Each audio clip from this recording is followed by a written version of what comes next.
అది చూసిన తర్వాత 2008లో ప్రజారాజ్యం పార్టీ చిరంజీవి గారు స్థాపించారు.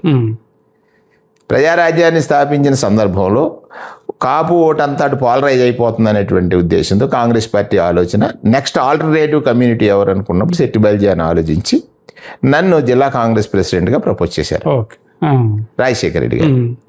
2008లో మళ్ళీ జిల్లా కాంగ్రెస్ ప్రెసిడెంట్ అయ్యాను. ఈ 25 yearsలో సింపుల్గా జిల్లా కాంగ్రెస్ ప్రెసిడెంట్గా నేను ప్రమాణ స్వీకారం చేశాను. ఈ 2009 ఎన్నికల్లో కాంగ్రెస్ పార్టీ గెలుపులో నేను ఏదైతే అధిష్టానానికి నివేదిక ఇచ్చానో అదే రిజల్ట్ అయింది. 11 స్థానాలు గెలుస్తాయని నివేదిక నేను సమర్పించితే అదే రిజల్ట్గా వచ్చినటువంటి సందర్భం. అప్పటికి రాజశేఖర రెడ్డి గారు చాలా దగ్గరికి తీయటం, ఇందులో నేను రాజశేఖర రెడ్డి గారి భక్తుడిగా నేను ఏ విధంగా ఎదిగానో ఆ లాయల్టీని ఎంత ఉన్నతంగా చూపించాను అంటే 2009లో బీఫారాలు తీసుకురావడానికి పిసిసి అధ్యక్షులు డి శ్రీనివాస్ గారి దగ్గరికి వెళ్ళాను. అప్పటికి ఆ కాకినాడ రూరల్ సీటు మీద ఒక చర్చ జరుగుతుంది. పల్లవరాజు గారు ఆ సీటు మార్చాలని బీఫారాల్ని ఆఫ్ చేయమని చెప్పారు. దొమ్మిడి వెంకటేశ్వరరావు గారు నా పక్కనే కూర్చున్నారు. డి శ్రీనివాస్ గారు నన్ను పైకి రమ్మన్నారు, వాళ్ళ బిల్డింగ్ పైకి. దొమ్మిడి వెంకటేశ్వరరావు గారిని తీసుకురావద్దు, నువ్వు ఒక్కడ విరాని. నేను వెళ్ళాను. వెళ్ళిన తర్వాత శ్రీనివాస్ గారు అన్నమాట, బాయ్ ఒరే బాయ్ అంటున్నాడు ఆయన నన్ను. ఒరే బాయ్, ఈ కాకినాడ రూరల్ని మార్చాలంటున్నాడు పంతం నానాజీ, దొమ్మేడి వెంకటేశ్వరరావు, ముగ్గురు వెంకటేశ్వరరావులే, ఒకడు పి వెంకటేశ్వరరావు, ఒక డి వెంకటేశ్వరరావు, ఒకడు ఎన్ వెంకటేశ్వరరావు, ముగ్గురు పేర్లే పంపించాను డిసిసి ప్రెసిడెంట్గా నేను నా ప్రపోజల్లో. ముగ్గురు మారుస్తానంటున్నారు.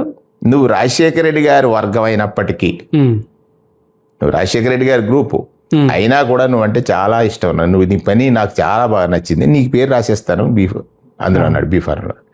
నేను కూడా అన్న, రాజశేఖర రెడ్డి గారు జిల్లా తిరగడానికి నన్ను మొన్న ఇది అరుణ్ కుమార్ గారు కూడా అడిగారు, జిల్లా తిరగడానికి ఒకడు ఉండాలి కదా, వేణు బాగా కష్టపడుతున్నాడు తిరుగుతున్నాడు అని ఆయన అన్న తర్వాత నేను అడిగితే స్వార్థపరుణ్ణి అవుతానన్నా, వద్దని చెప్పాను నేను ఆ రోజు. అంటే లేదా 2009లో నేను కంటెస్ట్ చేయడానికి ఒక అవకాశం వచ్చింది. అవకాశం గురించి చెప్పాను, ఇదేది నాకు ఇది.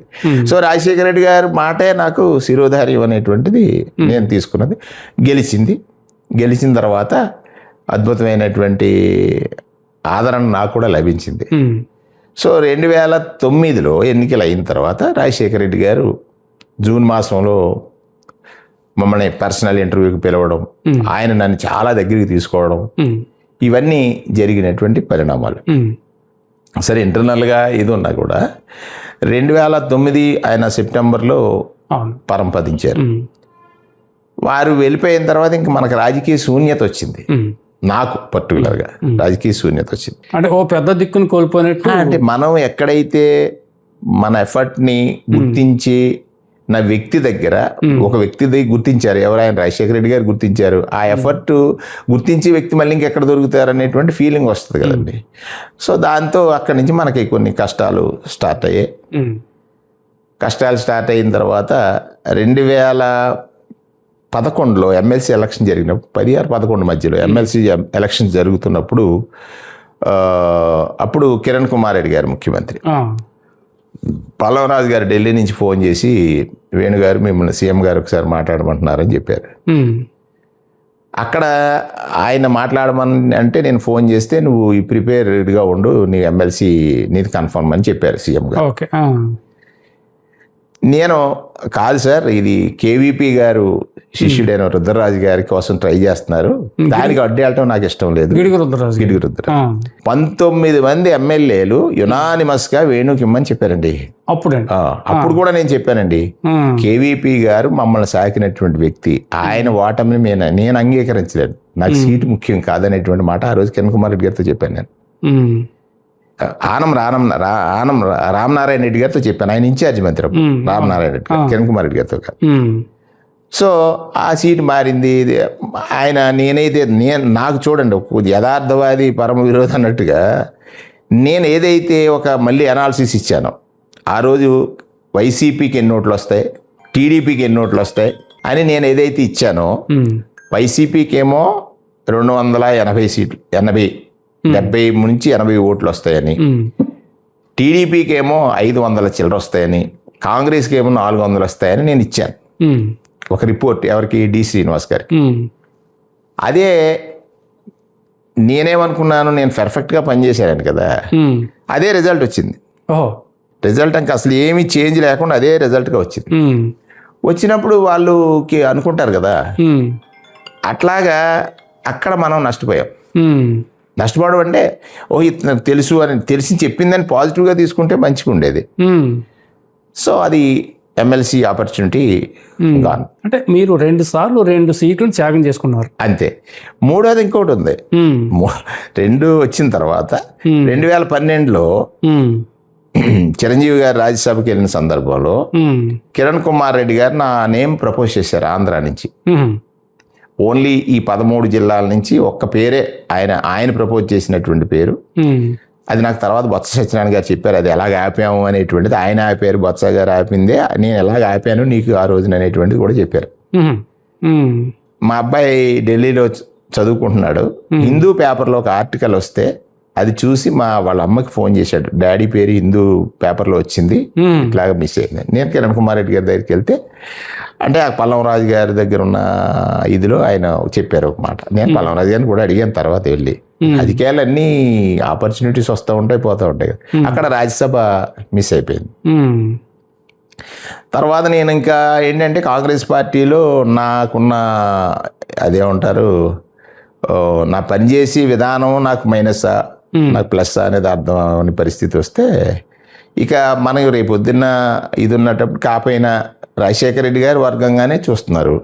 రాజశేఖర రెడ్డి గారే మన డిపాజిట్ అంతా రాజశేఖర రెడ్డి గారి దగ్గరే ఉంది. అది మెచ్యూర్ అవుద్దా లేదా అనేది. ఈ లోపల ఓదార్పు యాత్ర వచ్చింది.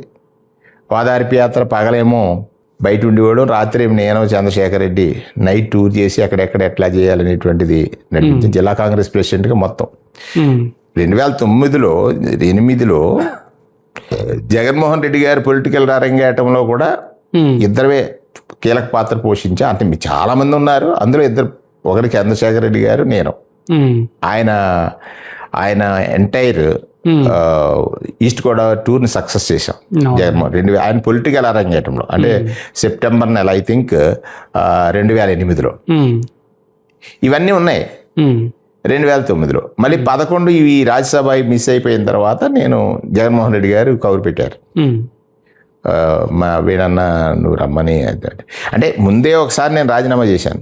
ఇది జడ్పీ చైర్మన్గా జిల్లా కాంగ్రెస్ ప్రెసిడెంట్గా 2011లోనే, ఇంకా సుమారు 10 ఎండింగ్ 11 జనవరి ఆ ప్రాంతంలో ఎప్పుడో నేను రాజీనామా చేశాను. అప్పుడు ఈ పదవి అయిపోయిందండి. జడ్పీ చైర్మన్ పదవి ఉంది, ఉందండి. ఇంకంతకు 6 నెలలే ఉంది, ఇంకా 6 నెలలే ఉంది. సో అక్కడి నుంచి ఆయన కబురు చేయటం, నాన్న నువ్వు రూరల్లో కంటెస్ట్ చేయమని చెప్పడం. 2014లో రూరల్లో కంటెస్ట్ చేయటం. చాలా అది తక్కువ ఓట్లు ఓడిపోయాను నేను. ఫస్ట్ నాకు 5,000 ఓట్లే డిఫరెన్స్ వచ్చింది 14లో. అంటే జిల్లాలో తక్కువ ఓట్లు ఓడిపోయింది నేను ఇక్కడ. 14లో ఓటమి. 15లో మళ్ళీ స్పోక్స్ పర్సన్గా నన్ను వైఎస్ఆర్ కాంగ్రెస్ పార్టీలో తీసుకోవడం. స్పోక్స్ పర్సన్ నుంచి 19లో మళ్ళీ రామచంద్రపురాన్ని ఆఫ్ చేశారు వాడే. సో ఒకటి ఏంటంటే మనం ఎక్కడ రాజోల్లో స్టార్ట్ అయింది జర్నీ. మలికిపురం జడ్పీటీసీగా 2006లో గెలిచాను. 2001లోనేమో రాజోల్లో గెలిచాను. 14లోనేమో అక్కడ కంటెస్ట్ చేశాను. 9లో పోటీకి నిరాకరించాను. 14లో కంటెస్ట్లో ఓటమి.